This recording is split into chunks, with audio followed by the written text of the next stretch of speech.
We're back, motherfuckers. We're about to watch the Castle Bravado disaster. A second Hiroshima. However it's supposed to be said, I don't fucking know. I'm not literate, all right? I just know I don't know a lot to be honest. Anyway, um we're gonna watch this one. This one's about 20 minutes. So this is about to be 20-ish minute video, probably a little longer because of the intro. That's taking 45 fucking thousand years to finish because I talk way too much. I need to I need to figure something out for like an intro because like that'd be nice. Let's do this. It was the most powerful artificial explosion in human history. At the time, it was the most powerful artificial explosion in human history. But it wasn't supposed to be. On March 1st, 1954, the United States detonated the country's first thermonuclear, or fusion, bomb at Bikini Atoll in the There is a book about this that's called Bomb, and I read it in middle school. It was a very good book. I do know a little bit about the atomic bomb and the history of it, but it's been so long that I've honestly kind of forgot it. Marshall Islands, a small coral reef and 23 islands almost equidistant from Australia, Japan, and Hawaii. In the days and weeks following the blast, the United States would pay out millions of dollars in settlements, thousands of islanders would be evacuated and re-evacuated, and the Japanese public would deem the test a second Hiroshima, a comparison no citizen would dare make lightly. This is the true story of Castle Bravo.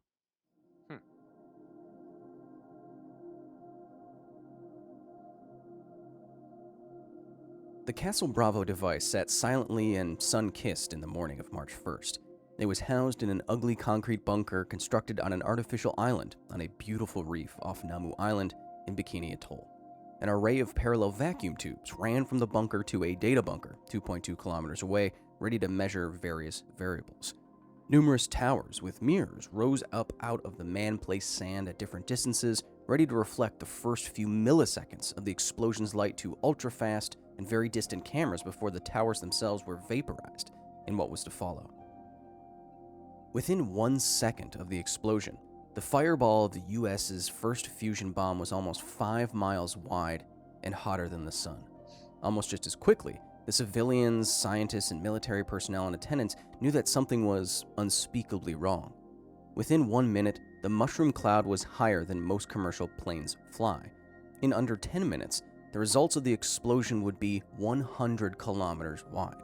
For context, 100 kilometers is the same distance from the surface of the Earth to space. The fireball was reportedly seen up to 400 kilometers or 250 miles away. As L. Douglas Keeney writes in 15 Minutes, General Curtis LeMay in the Countdown to Nuclear Annihilation, quote, "In mere seconds, the sailors sensed that something unspeakably wrong was occurring. Battle-hardened men who had served in World War II went to their knees and prayed." End quote. The indescribable flash of light from the fireball made the bones of nearby men visible through their flesh, like shining a light through a chicken egg an embryo does. Sailors on Navy ships said that the heat that followed the blast felt like a blowtorch running over the side of their bodies facing the bomb, and they were 30 miles away. What caused the worst disaster in America's atomic testing history was simple. Castle Bravo's yield was supposed to be 6 megatons of TNT equivalent energy, and it exploded with 15.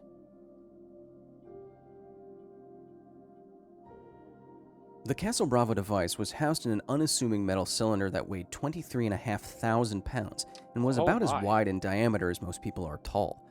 Now, there are many things that make the engineering and design of the ironically named shrimp. That's a girthy piece of shit. Look at this Device interesting, but to make the nuclear physics here as simple as possible but not simpler, Castle Bravo was That's what I got. a nuclear bomb. Unlike fission bombs, which use conventional explosives to compress radioactive material down into critical masses, thermonuclear weapons use fission bombs to kick off a fusion reaction, which needs much more temperature and pressure, hence the thermo part of thermonuclear.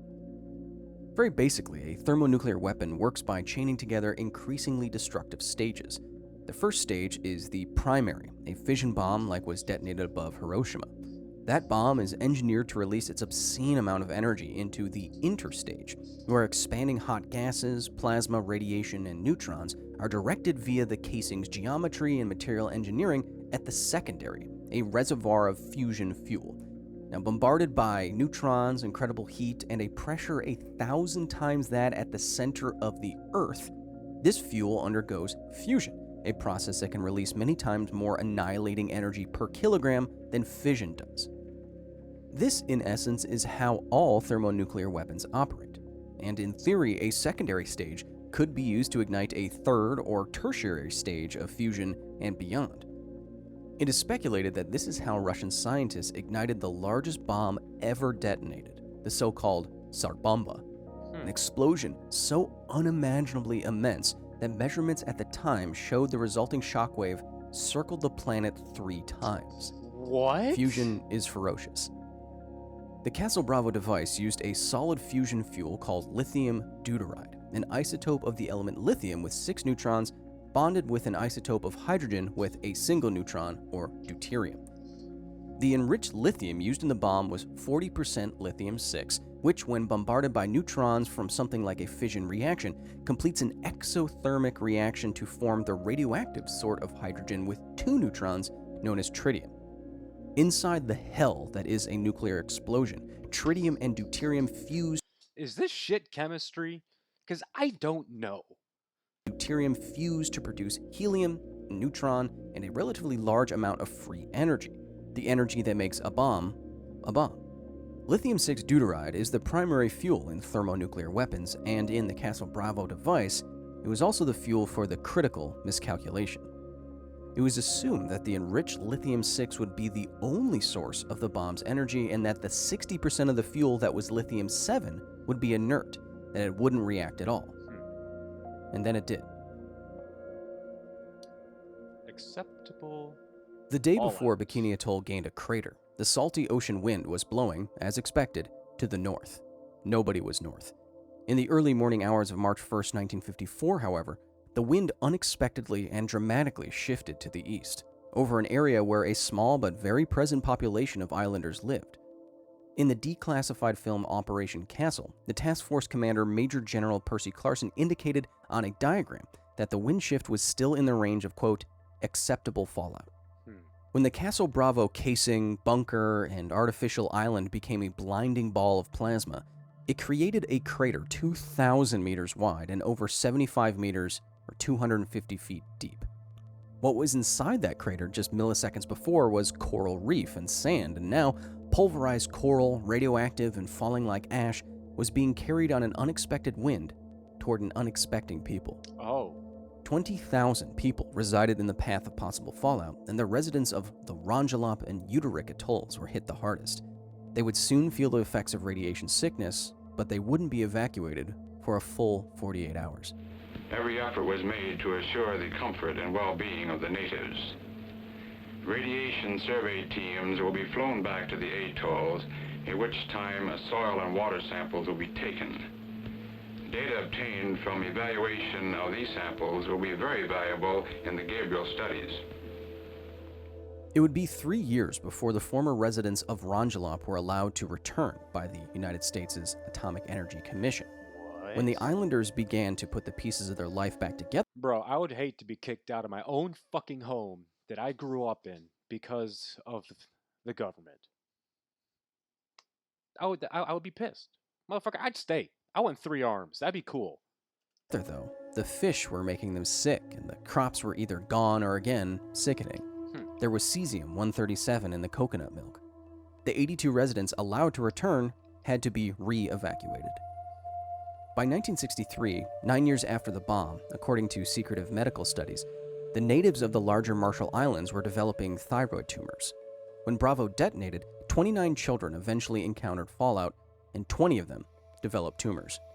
The women of the islands now had a mortality rate for cervical cancer 60 times higher than that of the American women on the mainland. Breast and colon cancer risks increased by 5 times, lung cancer by 3 times. Birth defects were reported. island men started dying from oral cancers at a rate 10 times what it was before Bravo. The Castle Bravo explosion eventually contaminated more than 7,000 square miles of the Pacific Ocean. 15 islands and atolls were affected, 253 residents felt some form or consequence of radiation sickness, and by 1995, the Nuclear Claims Tribunal reported that it had awarded nearly its entire fund, $43.2 million, to 1,196 claimants for 1,311 radiation-induced illnesses. The fallout from the Castle Bravo test was the worst in human history. Lithium-7? The designers at the Los Alamos National Laboratory had made a mistake. Castle Bravo's fusion fuel was 40% lithium-6 and 60% lithium-7, an isotope with an extra neutron. At the time, lithium-6 was scarce and expensive, so a compromise was made to add lithium-7 to make up the rest of the mixture. And it was that compromise that led to something that some of the smartest people on the planet either discounted or just didn't expect. During the fusion reaction in the secondary of a thermonuclear bomb, the inert lithium-7 is supposed to absorb a neutron, become lithium-8, and then decay into 2 helium nuclei in about a second. Now, 1 second is extremely quick, but on the timescale of a nuclear blast, it might as well be a lifetime. The thinking was that when everything is over in just milliseconds, it shouldn't matter what some element like lithium-7 did when it could have already been vaporized 1,000 times over in a fireball. This was the mistake. You see, in everyday physics, lithium-7 should behave as we just described, but in the atomic apocalypse that is a fusion reaction, lithium-7 is hit with neutrons with vastly more energy. Smashed by high-energy particles, lithium-7 almost instantly decays into a helium nucleus, tritium, and another neutron. If you recall, tritium is the real fuel of a thermonuclear device, and neutrons are the particles that sustain the chain reactions of both fusion and fission. The result was a much more efficient fusion reaction than calculated by Los Alamos scientists. What was supposed to be a 5 megaton bomb detonated with 15 megatons of TNT energy equivalent, 60,000 trillion joules. Because of this so-called tritium bonus, the blast of Castle Bravo had the same total energy as all the bombs the Allies dropped during World War II combined. Lucky Dragon. The 23-man crew of the Japanese fishing boat Daigo Fukuryu Maru was supposed to trawl for tuna near Midway Atoll. Instead, after losing many of their nets in the Midway Sea, they changed course. They now headed to the south, towards the Marshall Islands and towards Bikini Atoll. On the morning of March 1st, the Lucky Dragon was unknowingly just a few kilometers outside of the projected danger area for the Castle Bravo test. The small fishing vessel was not detected on radar or by spotter planes in the air that day, and so wasn't warned off by the US military. And, as fate would have it, the unlucky ship was also to the east of Bikini Atoll that day, where the wind wasn't supposed to be blowing. The Lucky Dragon wasn't damaged by the blast, but like the test personnel watching, the men witnessed an expanding light brighter than the sunrise. As one of the fishermen wrote in a journal, quote, 9 minutes later, a roaring sound arrives like overlapping avalanches. Bang, bang, bang, bang, an awful sound like the Marshall Islands are sinking as angry waves into the sea. End quote. The men, spooked but with a job to do, resumed fishing. Soon, though, a ghostly white rain and a sort of dust descended on the vessel and the surrounding sea. Still fishing, they scooped up the dust into bags with their bare hands for disposal. One of the men, Oshi Matashichi, reported that when the dust started to fall, he took a lick of what he described as powdered snow. He said it was gritty and had no taste. He didn't know what it was. It was atomized sand and coral from the Castle Bravo explosion, and it was contaminated with strontium-90, cesium-137, selenium-141, and uranium-237. The dust stuck to their clothes, got in their eyes, inside their noses and ears, accumulated in their underwear, settled in their lungs. Understandably alarmed by the oddly colored rain and ash, the crew set into hauling all the lines and processing all the fish to escape the area, get back to Japan as quickly as possible. But quickly was a full 6 hours. Radiation sickness set in before they were done. Dizziness, vomiting, fever. A direct course back to their home port of Yaizu, Japan, was charted, and the 23 men arrived almost 2 weeks later on March 14th. They were all about to experience what would render the islands surrounding Bikini Atoll uninhabitable for years. When it was first docked at the fish market in Yaizu, you could detect the irradiated ship from over 100 feet away. Over the next few days, the entire crew of the Lucky Dragon No. 5 would be transferred to Tokyo University Hospital. Some would remain there for up to 14 months, and one man wouldn't remain at all. The crew was constantly monitored by Japanese doctors and scientists. Daily blood samples revealed internal hemorrhaging and reduced blood cell counts. They had constant fever and diarrhea. They bled from the noses and gums. They had reduced sperm cell counts or no sperm cells at all. What? The prescription was rest, antibiotics, and many blood transfusions. Radiation was attacking their bone marrow so intensely it was interfering with their body's ability to make blood cells in the first place. That's ridiculous. And to add insult to grave injury, contamination in the hospital at some point during the multiple blood transfusions gave all the crew hepatitis. Huh. In the third week of Wow. August, Kubayama Akichi started to die. He had presented with meningitis, forced doctors to strap him to the floor with madness, and fell into a coma and developed pneumonia. Kubayama became the first victim of a thermonuclear bomb when he died on September 23, 1954. Though the rest of the Lucky Dragon's crew would be released the following May in 1955, another crewman died 6 months later, and another still reported a pregnancy that ended with a stillborn, deformed child. The Japanese public would come to call the white ash and rain that painted the unlucky fishermen that day Shinohai, or death ash. Wow. The official position of the United States after the Castle Bravo test was that the danger zone for fallout did not include the Lucky Dragon and denied that its crew had been exposed to any fallout whatsoever. It also claimed that the unexpected yield increase did not equal an unexpected increase in radioactive fallout. When the United States later expanded the danger zone for the test, the Lucky Dragon joined an estimated 100 other ships exposed to some sort of death ash. Obviously, as the news about Castle Bravo got out, panic and political pressure followed. One zenith of public outrage came when Sir Joseph Rotblat, a Polish physicist, published a paper questioning the official reports, and he was the perfect man to do so. Rotblat had felt personally betrayed that nuclear bombs were used on Japanese cities to end World War II, and had recently done months' worth of lectures on why all research on nuclear weapons should cease. And so, after Castle Bravo, Rotblat did the physics himself to reveal not only that Castle Bravo was a multi-stage weapon for the first time to the public, it was 1,000 times more radioactive, more dirty, than what the United States was claiming. Why would anyone believe this lone scientist? Well, in 1944, Rotblat wasn't lecturing or teaching or railing against nuclear weapons. He was working on the Manhattan Project. He was the only scientist to leave the project on grounds of conscience. While the Americans were downplaying the true cost of Castle Bravo, Rotblat published his paper, which was quickly and understandably picked up by an increasingly tense Japanese government and public. The resulting outcry in Japan strained diplomatic tensions to the point of breaking, and they almost ceased altogether. Some of the Japanese public and government officials had dubbed the fallout from the Castle Bravo test a second Hiroshima. The two countries eventually came to an agreement, though, and the U.S. transferred $15.3 million to Japan, as well as the equivalent of $53,000 to each of the surviving Lucky Dragon crew members. Joseph Rotblat's paper and the incident overall was a real turning point in public awareness of the dangers posed by nuclear weapons. And so in 1963, the world's governments would ban atmospheric nuclear testing, and Rotblat will win the Nobel Peace Prize in 1955. Wow.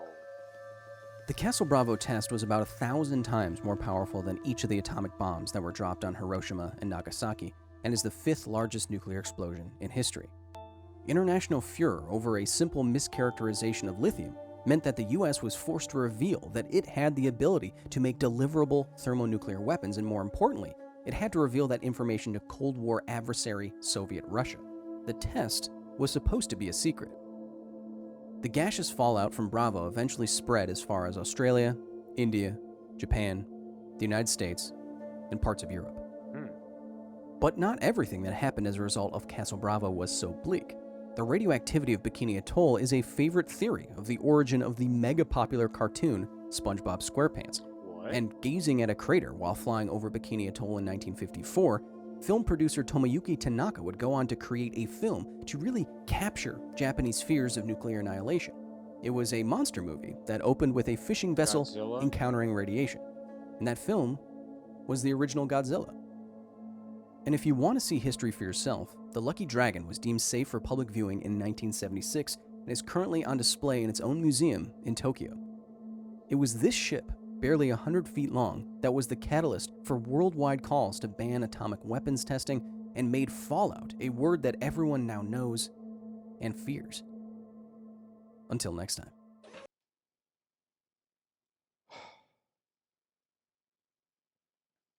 That was really intense. I'll I I'm at a loss for words, to be 100% honest with you. I don't understand it like 100%, but at the same time it makes sense. Wow. Anyway, I'm going to ponder on that for the next 37 and a half hours in my bed while I take a fat nap and let my MCL heal. I got the hiccups. Until next time. Thanks for watching, and don't get radiated. I don't know.